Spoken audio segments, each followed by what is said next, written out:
Selamat berjumpa kembali adik-adik bersama Made belajar fisika mudah. Ayo semangat dalam meraih cita-cita.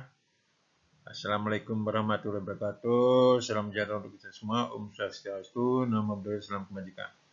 Pada kali ini Pak Made ingin melanjutkan pokok bahasan usaha dan energi, tapi khusus untuk energi mekanik dan daya. Mari kita sama penjelasannya bersama-sama. Mari adik lanjutkan pembicaraan kita mengenai energi mekanik. Notasi M satuannya Joule. Sebelumnya kita belajar energi potensial dan energi kinetik. Nah, lihat tulisan sebelah kanan, jumlah antara energi potensial dan energi kinetik yang dimiliki oleh benda yang bergerak, inilah yang disebut dengan energi mekanik. Rumusnya dilihat yang dalam kotak M sama dengan EP plus EK. Lihat ilustrasi sebelah kiri, itu ada roket bergerak dengan cepat V pada ketinggian H. Itu berarti nanti pada ketinggian H yang memiliki energi mekanik yaitu mgh ditambah dengan setengah mp kuadrat. M itu adalah energi mekanik benda, satuan joule. EP energi potensial tadi rumusnya mgh, satuan joule. EK adalah setengah mp kuadrat, satuan joule. Mari kita simak penjelasan berikutnya. Selamat menyimak.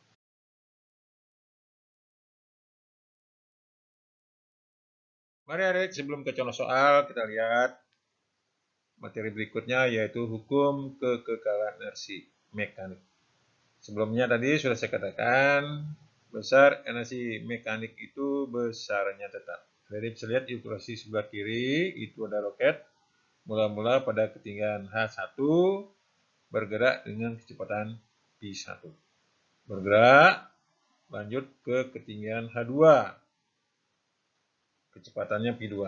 Jadi bisa lihat pada posisi 1, itu energi potensial kecil, tapi energi kinetiknya besar.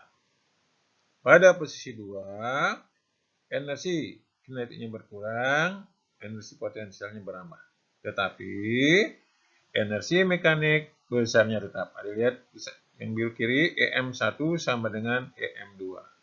Nah, bisa dikembangkan menjadi rumus yang di dalam kotak.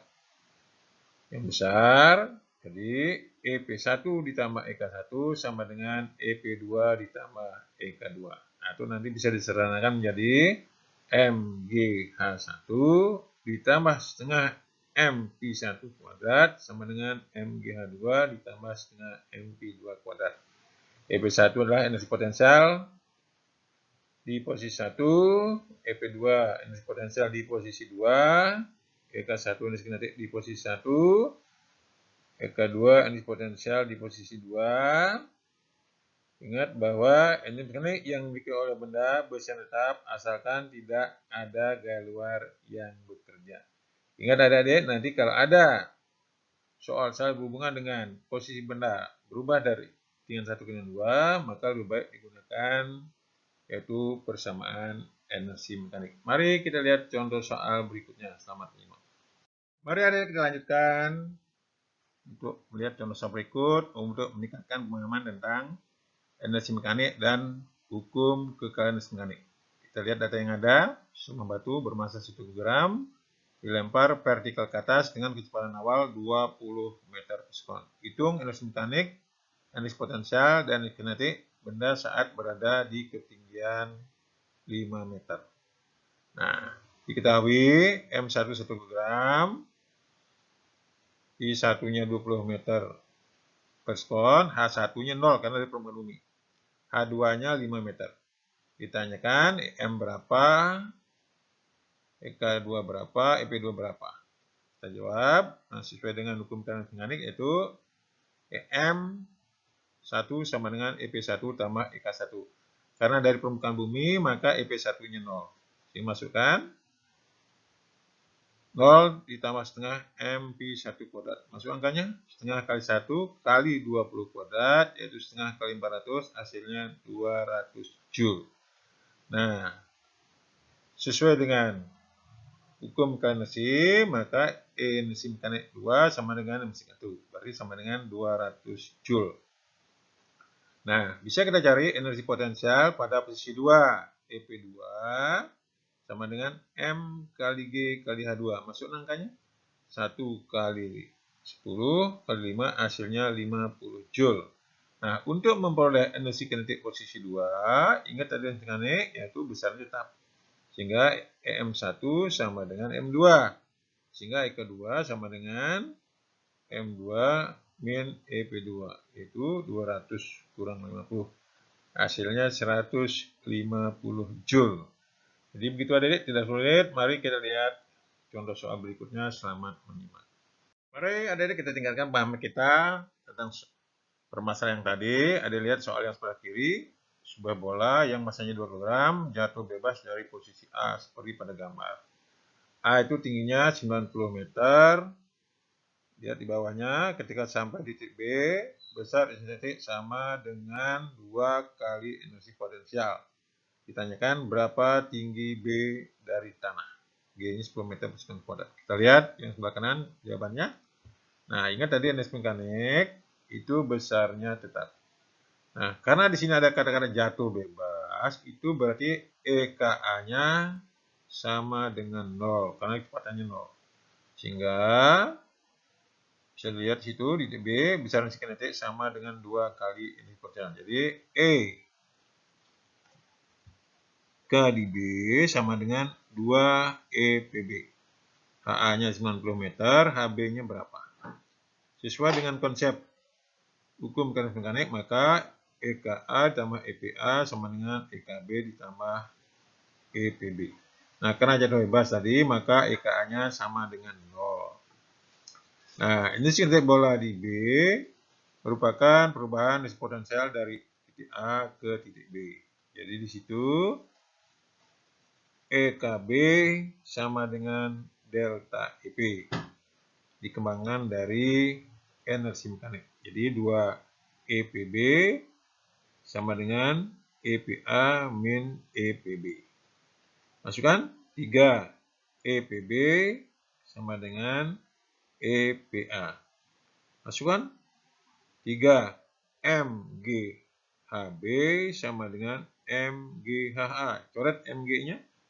Sehingga 3HB sama dengan H. Masukkan angkanya. 3HB sama dengan 90. Sehingga HB-nya adalah 90 dibagi 3 sama dengan 30 meter. Jadi begitu adik-adik, tidak sulit. Mari kita lanjutkan dengan materi tentang daya. Selamat menyimak.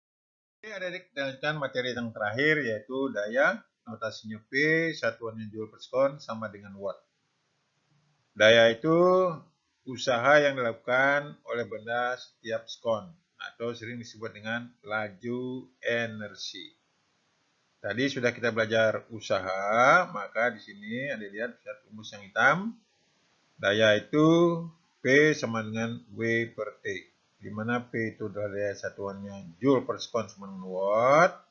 W itu usaha yang dilakukan satuan Joule. Nah, W ini lihat di atas W sama dengan F kali S.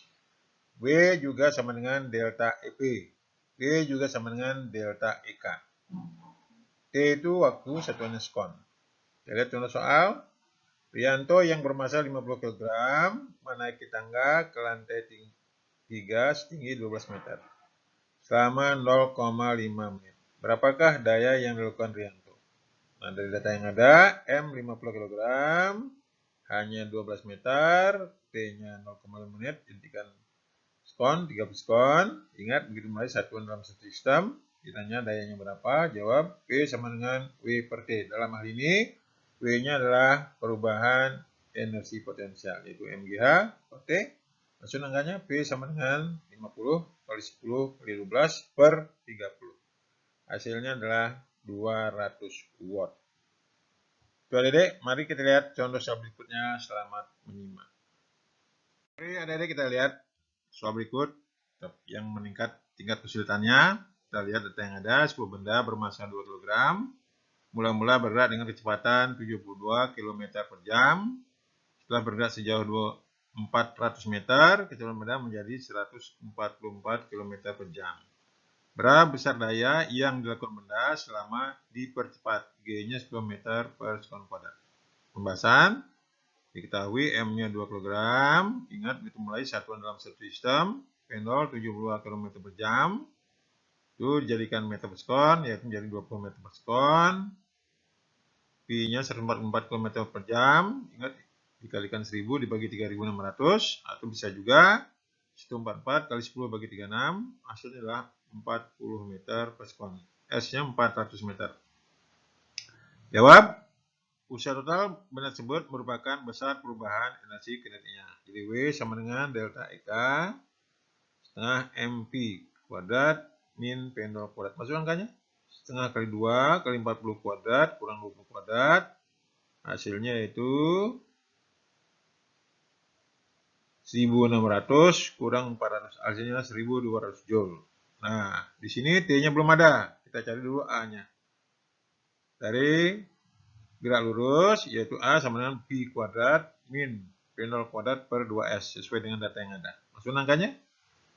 P0 kuadrat, yaitu 40 kuadrat kurang 20 kuadrat per 2 kali 400. Hasilnya 1600 kurang 400 per 800. Hasilnya 1,5 meter per sekon kuadrat.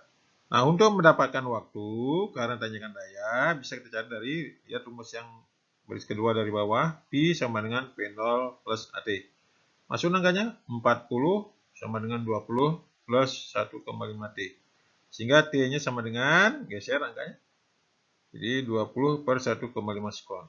Sehingga dayanya menjadi yaitu usaha per satuan waktu, yang paling bawah P sama dengan W per T, yaitu 1200 per 20 per 1,5. Hasilnya adalah 900 watt. Jadi begitu adik-adik, tidak terlalu sulit. Silahkan nanti mencoba soal berikut untuk meningkatkan pemahaman. Jangan lupa komen dan subscribe.